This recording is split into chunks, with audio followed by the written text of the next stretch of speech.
La guerra comercial desatada por el presidente Donald Trump con su batería de aranceles a nivel global está escalando, pero hacia una batalla concreta. La batalla entre dos poderosos bandos, Estados Unidos y China.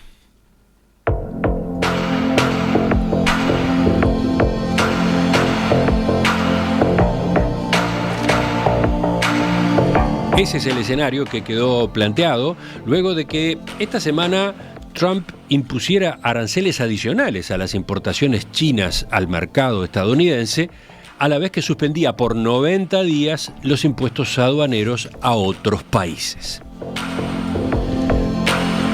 Hoy más temprano tratamos de resumir las últimas novedades. ¿Qué fue lo que pasó ayer? Bueno, después de que China activara los aranceles de 84% al ingreso de productos de Estados Unidos, el presidente Trump aclaró que las tarifas a los bienes de aquel país quedaban en 145%. O sea, a última hora de ayer en China, el gobierno de aquel país explicó que los aranceles adicionales de 84% se aplicaban a la totalidad de las importaciones estadounidenses. Y esa noticia motivó una nueva respuesta de parte de Trump, la puntualización de que al 125% de aranceles anunciado días antes, debe sumarse 20% que ya estaba dispuesto previamente en el marco de la lucha contra el tráfico de fentanilo.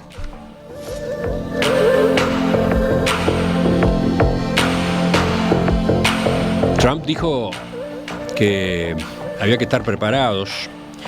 Dijo, habrá un final feliz de esta política arancelaria pese a la inestabilidad en los mercados. Al final será algo maravilloso, dijo el líder republicano hablando con la prensa a propósito de esta ofensiva aduanera destinada a que la producción regrese a Estados Unidos, a que se cumpla aquello de Make America Great Again. De todos modos, reconoció que habrá un costo de transición. Pese a estas últimas declaraciones de Trump, las bolsas de valores de Wall Street cerraron con fuertes caídas ayer, debido concretamente al temor por la escalada de la guerra comercial Pekín-Washington. Y también, hubo otros indicadores que vinieron pautados por ese motivo. El petróleo y el dólar también cayeron bruscamente, en ese caso en medio de temores a una desaceleración global de la actividad. Paralelamente, el oro se fortalecía. Hoy la bolsa de Tokio cayó 2,96% al cierre de sus operaciones y por otro lado las demás plazas asiáticas terminaban con cierres ligeramente positivos.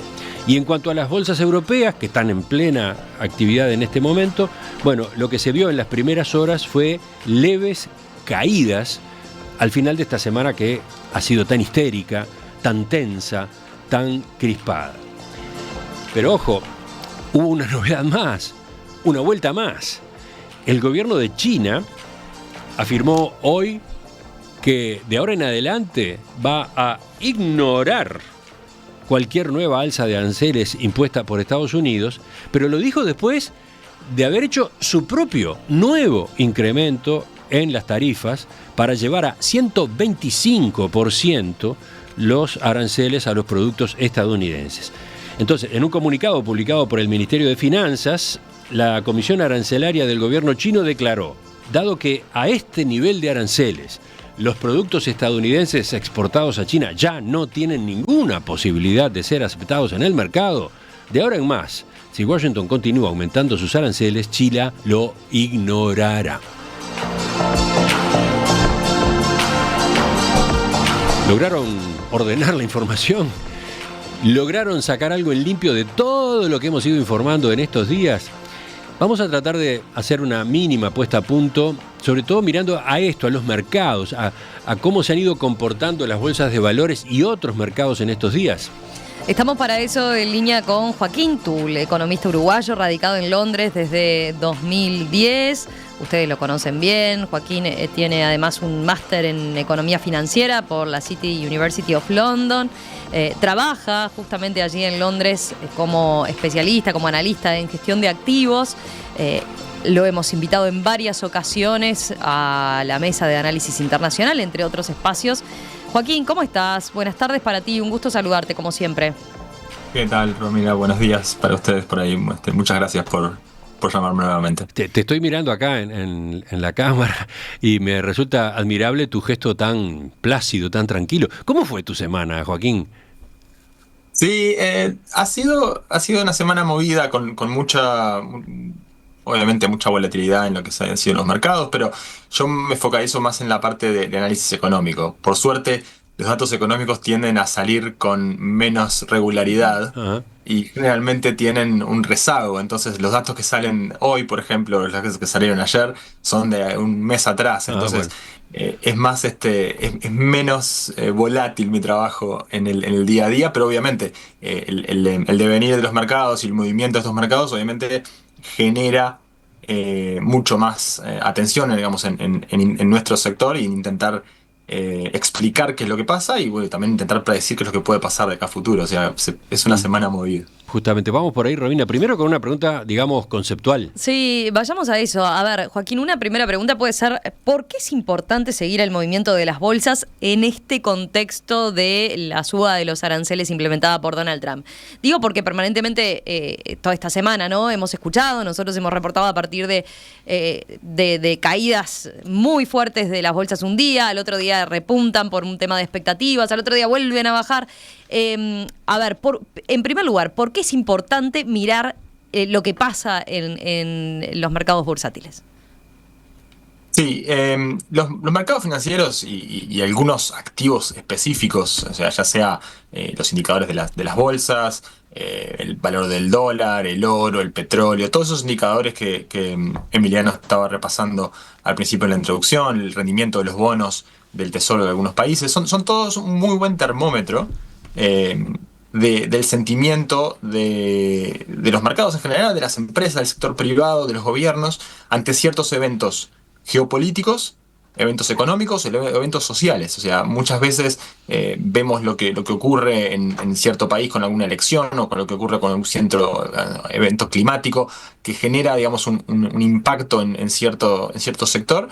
El primer reflejo se da, digamos, en los mercados financieros. Por eso es importante seguirlo. Y más que nada en este momento en el que estos anuncios arancelarios, esta guerra comercial, digamos, entre países y demás, generan un alto nivel de incertidumbre, que eso, digamos, viene a ser el principal motor de todo esto. O sea, a los mercados, hay algo que no le gusta, es la incertidumbre. Y todos estos idas y vueltas no permite a las empresas poder proyectar sus costos, no permite a las empresas poder proyectar su demanda, no permite elaborar, digamos, planes a futuro, y por ende no permite operar de forma normal. Entonces todo eso genera volatilidad que, digamos, si bien genera problemas, digamos, para los inversores, generalmente también genera oportunidades, digamos, también para las personas que trabajan y que trabajamos en este sector. Muchas veces esperamos este tipo de eventos para poder tomar decisiones o hacer cambios en portafolios y cosas así. Por lo cual es muy importante seguirlo en el día a día. Perfecto la explicación ahí de la relevancia. Ahora, te hago esta pregunta. Pasada esta semana, ¿no? Ustedes ya están a media jornada de este viernes. ¿Qué balance haces de lo que ocurrió efectivamente a raíz de que se dio la primera entrada en vigor, ¿no? de los aranceles por parte de Trump? Y con todas estas novedades, estos vaivenes que hemos tenido a lo largo de los distintos días, ¿no? Pero te diría, a ver, ¿qué balance semanal se puede hacer? Bien, por un lado, digamos, si comparamos, nos posicionamos como era la semana pasada en este mismo momento, había mucho más incertidumbre quizás en nivel más general, a nivel mundial. Justamente pues se había dado ese anuncio, había salido Trump con su famosa cartulina mostrando todos los aranceles que todos los países íbamos a tener que pagar a partir de ahora. Y digamos, y si miramos lo que pasó donde estamos ahora, vemos que, digamos, en nuestro principal supuesto, nuestro principal escenario era de que muchos de estos aranceles no se iban a implementar o se iban a retrasar por ciertos motivos, dado que los países iban a llegar a intentar negociar algo con Estados Unidos para reducir estos niveles de aranceles. Ahora, el tema con China es específico, o sea, ya que es el principal rival tanto comercial como geopolítico que tiene Estados Unidos en este momento. Y nosotros esperábamos que justamente toda la atención se focalizara en China. Hemos visto, por ejemplo, la Unión Europea, el Reino Unido, países como India, como Vietnam, todos han establecido, digamos, líneas de comunicación con Estados Unidos para intentar trabajar y buscar formas y entendimientos para poder continuar comerciando de la forma más normal posible. Ahora, con China es una situación totalmente distinta, entonces eso generó una escalada que Emiliano recién la estaba describiendo muy bien, en cuanto a aranceles, y digamos, eso empieza a impactar en ciertos otros sectores, porque también lo que ocurrió es ese movimiento drástico, digamos, del rendimiento de algunos de los bonos americanos, esa caída del dólar, esa falta de confianza, esa pérdida de confianza de lo que estábamos hablando anteriormente, lleva, digamos, a los inversores a refugiarse en ciertos otros activos, como el oro, como el franco suizo, por ejemplo, que llegó a niveles muy interesantes, mismo el euro. Y muchos, digamos, partes de este movimiento, digamos, que se dio en el nivel de rendimiento de los bonos de Estados Unidos, que viene a ser quizás el indicador clave que generó ese cambio de la estrategia de Estados Unidos, ese incremento, digamos, en el nivel de rendimiento de los bonos a 10 años, también se genera por un tema de que China, digamos, viene a ser uno de los principales tenedores a nivel mundial de bonos americanos, y también que lleva a reducir parte de su stock de bonos, haciendo una presión en el precio y subiendo el rendimiento de estos bonos. Entonces, ese tipo de guerra no arancelaria, no bélica, digamos, también se da en este tipo de escenarios. Por lo cual, ha sido una semana muy interesante, donde se empiezan a reorganizar los objetivos, se empiezan a focalizar en países específicos, y de acá en más creo que podríamos esperar, digamos, que la discusión con China se termine acrecentando, digamos, hasta llegar a ciertos niveles de forzar a ambas partes a negociar. Pero en definitiva, en el caso de las bolsas en particular, tenés un panorama de qué pasó en la semana al final, pasando raya, digamos. ¿Cuánto terminaron perdiendo? ¿Hay algún tipo de mercado que donde hayan caído mucho más que otros? Sí, por un lado, o sea, si vemos esta semana fue relativamente positiva para lo que ha sido el mercado de acciones en Estados Unidos. El indicador del Standard & Poor's 500, digamos, con las 500 empresas más importantes de Estados Unidos, está al alza casi 4% en lo que va esta semana, digamos, del cierre del domingo, del cierre de la semana pasada, lo que estamos ahora está por encima. Las empresas tecnológicas también han estado subiendo bastante, a no ser algunos nombres específicos, digamos, como Apple, por ejemplo, que viene a ser uno de los principales perjudicados de esta guerra comercial con China específicamente, pero en realidad, digamos, las empresas tecnológicas también han repuntado un poco esta semana, digamos, en un abril que ya venía muy negro, digamos, que venía muy mal. Esta semana ha sido relativamente positiva justamente por ese revés de los aranceles a nivel general para todos los países que comerciaron con Estados Unidos. O sea, eso fue una noticia. Eso fue determinante, digamos, el marcha atrás de Donald Trump respecto a los aranceles, excepto ese 10% para todos y excepto para China. Eso fue determinante en el cambio de humor bursátil, digamos. Totalmente, sí, eso fue el cambio principal, que a su vez también acrecentó las pérdidas de otros lugares, como por ejemplo las bolsas en Asia, que han estado para abajo bastante. Digamos, obviamente Asia ha sido la región que estaba más perjudicada por estos anuncios de aranceles. Entonces, ha sido una semana bastante mala para lo que ha sido la parte de Asia, relativamente estable para lo que ha sido América Latina. O sea, América Latina venía siendo uno de los principales beneficiarios de toda esta situación, con tanto las bolsas de México, de Brasil, este año vienen por encima del 4 o 5%, o sea, niveles muy interesantes para lo que es el resto del mercado de acciones. Y como te decía, el resto de lo que es Estados Unidos, digamos, repuntando un poco esta semana, pero digamos, en un contexto de un abril muy, muy malo, un primer trimestre bastante malo y un comienzo de año muy oscuro. Otra pregunta que a raíz de estas noticias que estamos viendo en estos días, ¿no?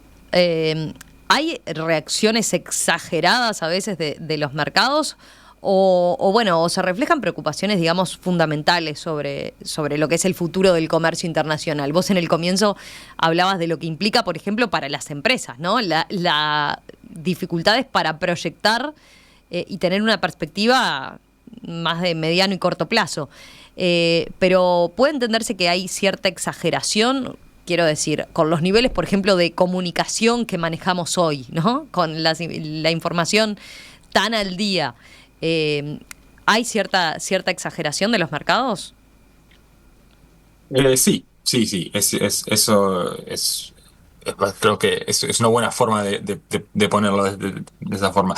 Yo creo que la exageración, digamos, viene a pasar digamos, en dónde es que se pone el énfasis para ciertas reacciones. Por ejemplo, ayer tuvimos el dato de inflación de Estados Unidos, que normalmente en circunstancias normales de mercado, un dato inflacionario queda por debajo de las expectativas, digamos, un crecimiento de la inflación subyacente por debajo del 3%, hubiera generado una buena reacción en el mercado. A finales del año pasado, un nivel de inflación de ese punto hubiera generado un impacto muy bueno. Ahora, como eso se da dentro de un contexto de una semana muy particular, las bolsas ayer, digamos, no tuvieron un buen desempeño. Entonces, hay cierta sobrereacción y cierta reacción sobre ciertos temas específicos o variables específicas, sí, totalmente. Y creo que ahí es donde está la necesidad, digamos, de tener una perspectiva un poco más a más largo plazo, digamos. O sea, de ponerse un poco al costado y decir, bueno, ¿qué es lo que está ocurriendo? ¿Cuáles son los verdaderos problemas y dónde están las oportunidades que podemos ver? Entonces, mirar un poco los fundamentos de la economía, mirar un poco cuáles son los problemas que está teniendo, en este caso, Estados Unidos, y ahí decir, bueno, ¿esta reacción del mercado es justificada o es demasiado exagerada? Y ahí es donde digamos, hay que mirar más allá del titular. Ahí es lo que, supongo que es lo que hacen economistas como vos, ¿no? En decir, bueno, calma, serenidad, ¿no? Y hay que mirar un poco el contexto, más allá de mirar esos índices puntuales y preocuparse por caídas o subas instantáneas. Exacto, hay mucho comportamiento en manada, lo que se llama en economía, ese tipo de cosas. Claro, digamos, lo que pasa es que también es cierto que estoy pensando, ¿no? en los cambios que se dieron en proyecciones, ¿no? Por ejemplo, de crecimiento de la economía, de crecimiento del comercio mundial o no. Lo que se ajustaron en unos pocos días esas proyecciones se dio pocas veces en la historia, ¿no? No sé, supongo que en el contexto de pandemia, pero es muy difícil cuando cambia tanto la perspectiva de un momento al otro y por un hecho tan puntual. Exacto, sí, hay ciertos momentos, ya sea el marzo de 2020, septiembre, octubre del 2008, o sea, sí, hay factores siempre que generan ese cambio, digamos, en los mercados o esa necesidad, digamos, de parar un poco la pelota y decir, bueno, vamos a mirar la perspectiva más general. Y sí, es justamente es intentar evitar ese comportamiento en manada, de decir, bueno, el mercado está cayendo, hay que salirse de todos estos factores. No necesariamente. O sea, hay que ver qué es lo que está roto dentro de la economía. Entonces, si miramos los niveles de empleo, si miramos los niveles de inflación de Estados Unidos, son mucho más aceptables y generalmente sería mucho más condescendente de llevar al Reserva Federal en Estados Unidos a bajar las tasas de interés en los próximos meses, por lo cual no hay nada aún que esté, digamos, fundamentalmente roto, digamos, dentro de la economía. Entonces eso es lo que te lleva a decir, bueno, quizás no es el momento de salirnos totalmente de la exposición a ese tipo de mercados. Y quizás, digamos, para los que tienen una visión de más de largo plazo, es una excelente oportunidad para entrar en el mercado. Entonces, hay que tener hay que mirarlo en el contexto de todo el mercado y de toda la situación. Buenísimo. Joaquín, gracias. Gracias por estas explicaciones. Creo que fueron muy claras, muy ilustrativas. Nos permitieron pararnos en lo que fue esta semana tan volátil. Volvemos a conversar en los próximos días, si te parece. Claro que sí, a las órdenes, cuando les parezca. Un abrazo grande. Chau, chau. Abrazos, chau.